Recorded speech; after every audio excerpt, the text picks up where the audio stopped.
Assalamualaikum warahmatullahi wabarakatuh. Kembali lagi bersama saya Anggi Aninditya Husna sebagai salah satu anggota dari kelompok ganjil mata kuliah PSPI yang sedang melaksanakan observasi pada masa sejarah klasik. Untuk mengetahui lebih lanjutnya, ikuti kami observasi di TKP. 1430. 1430. Ya masih berbentuk ya kalau sekarang mah pesantrennya lah agama. Dulu banyak santri sebenarnya, itu tadi tujuannya syiar dakwah ya. Santri-santrinya itu dulu banyak karena pengaruh Belanda akhirnya ya terpecah dari bubar mendirikan sekolah-sekolah, mendirikan pendidikan ya. Sebelumnya punten mungkin kalau saya sedikit maksudnya maaf tidak terlalu terpaku dengan di sini. Apakah Kasepuhan itu ada hubungannya dengan Cirebon Girang yang di Talun? Ya Itu jadi itu orang-orang syiar sebenarnya. Orang-orang syiar pada masa itu berkunjung ke suatu tempat ya, berkunjung suatu tempat itu bikin komunitas. Setelah Islam sudah maju ya, kan tujuannya syiar dakwah. Jadi setelah Islam mulai maju,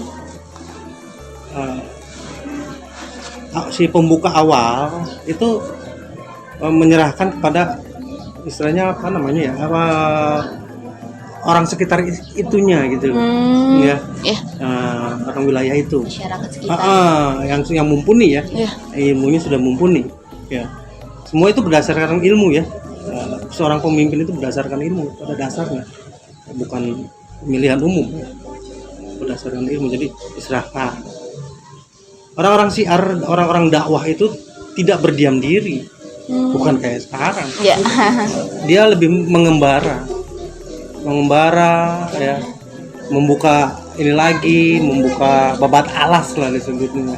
Tapi yang memang di daerah itu Islamnya belum berkembang, belum ada bahkan itu yang sulit kan itu ya.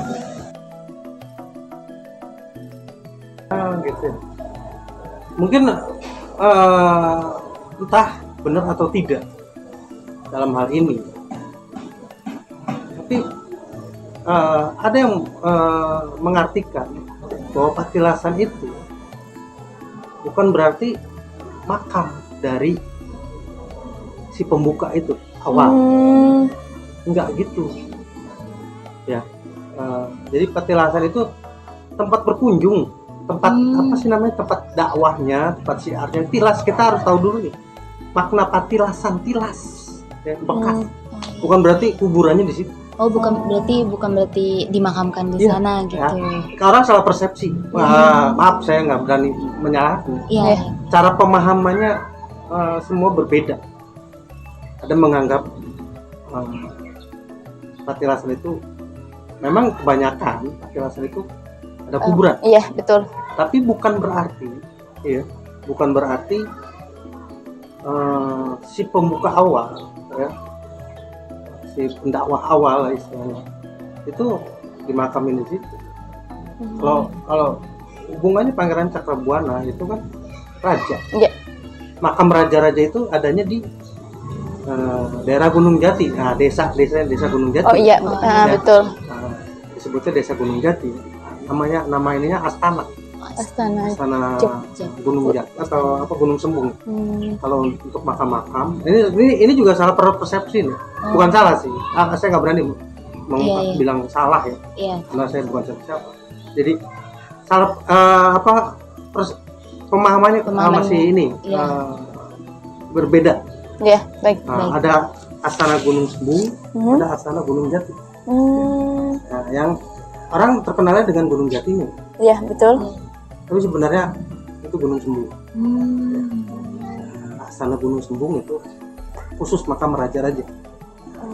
Astana Gunung Jatinya itu di seberangnya ya.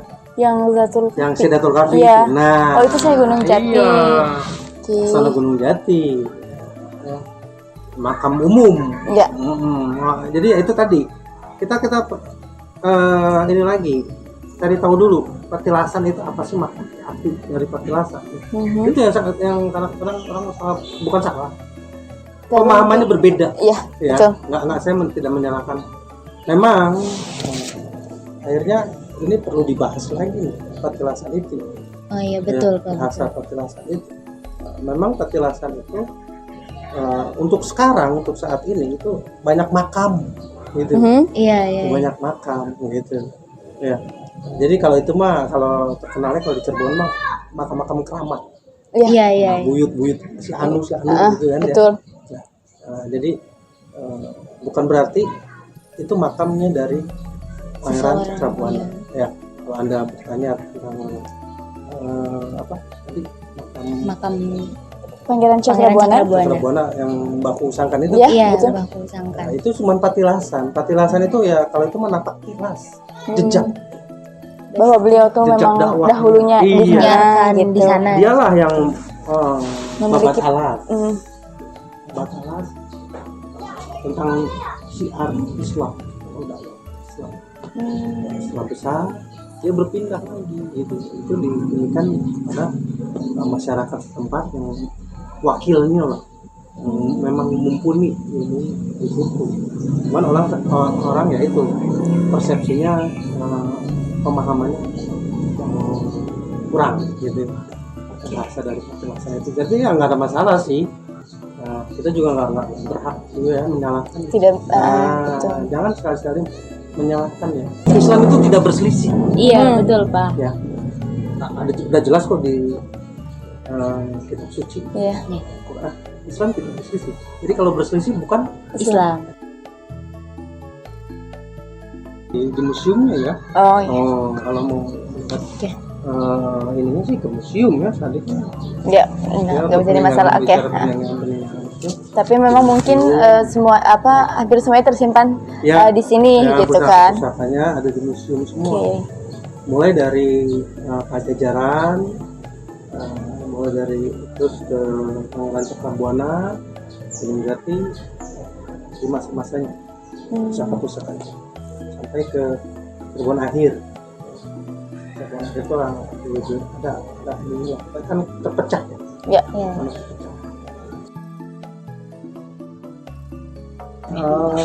Tarekat, kalau bahasa tarekat, kalau ada di yang di dalam itu buku-bukunya ya, itu juga diterjemahkan oleh Yai kan.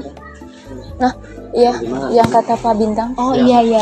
Apa ada tarekat apa Aksabandia. Yang kata Pak Bintang kan. Sebenarnya lebih ke tarekat tunggal. Kalau bicara bahasa tarekat itu juga kita pemaknaannya juga tahu dulu. Tarekat berasal dari apa sih? Berasal dari kata apa sih?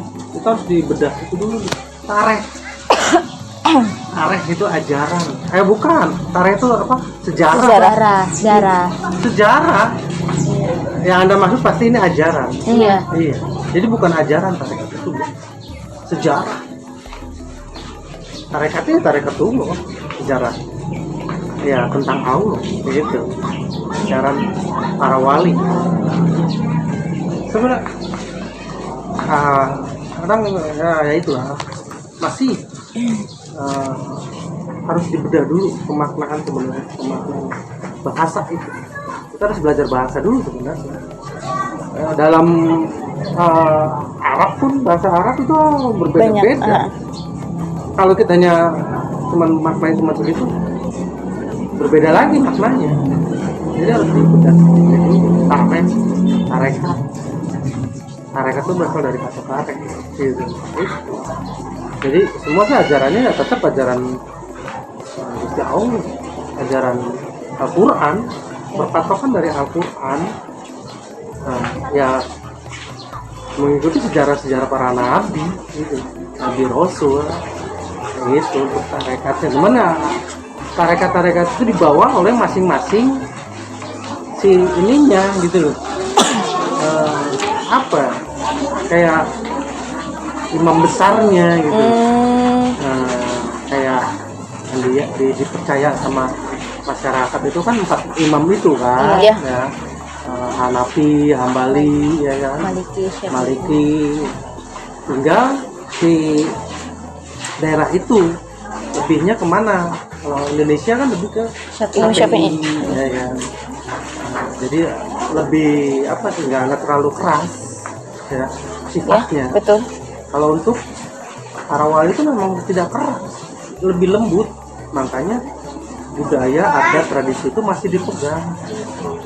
Contohnya ada masih pakai kemenyan, pakai kajen. Kita pun nggak perlu menyalahkan atau menyesatkan bahasanya, mengharamkan. Anggap sebagai Kita harus tahu dulu nih sejarah lagi, sejarah kemenyan apa. Wah, akhirnya kita pikirannya harus luas kalau untuk membahas tentang Islam di zamannya Pak Wali. Itu harus luas karena semua pakai strategi. Islam itu nggak ujuk-ujuk ya. Sama contohnya, kamu baru kenal gitu kan ya, istilahnya antara laki dan perempuan kan nggak ujuk-ujuk langsung kenal. ujuk. Iya. Minimal Kenal. Harus tahu dulu, mengenal lebih dalam. cuman kenal doang gampang ya, tapi untuk mengenal lebih dalam punya strategi cara dakwah, cara syiar itu harus pakai strategi. Kita harus masuk, harus tahu dulu wilayah itu gitu. Cara-caranya mengenal Tuhan bukan sekedar hati kita, nggak bisa. Samalah Anda bertamu kan gitu. Iya. Terus kehendak hati kamu pakai sendal masuk ke dalam ini, marah yang punya rumah. Iya.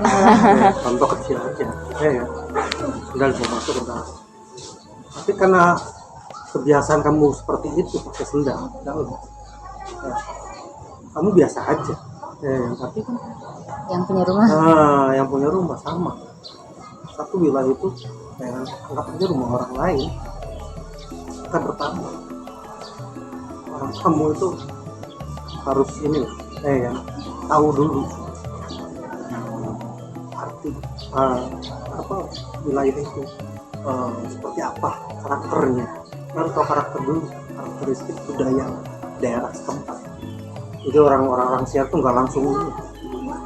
Nah, bahkan dia harus memberikan contoh.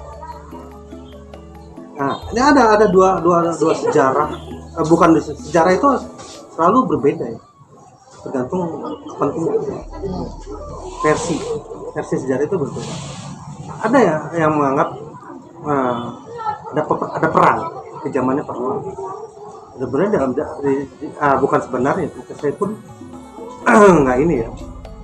Para wali itu tidak menghindari perang untuk masuk ke dalam itu, nggak dengan kekerasan, dengan lembut gitu. Jadi masuk ke dalam itu nggak melalui peperangan, tapi dengan akhlak. Kalau akhlak Anda bagus, orang nerima. Iya. Jadi dengan akhlak. Makanya Eropa itu nggak tembus apa Belanda sama Portugis. Ya. Itu nggak tembus, zamannya Sunan Gunung Jati. Ya. Kekuatannya. Sebenarnya nggak ada orang yang kuat, nggak ada orang yang sakti nggak. Ya. Rasulullah kalau mau sakti.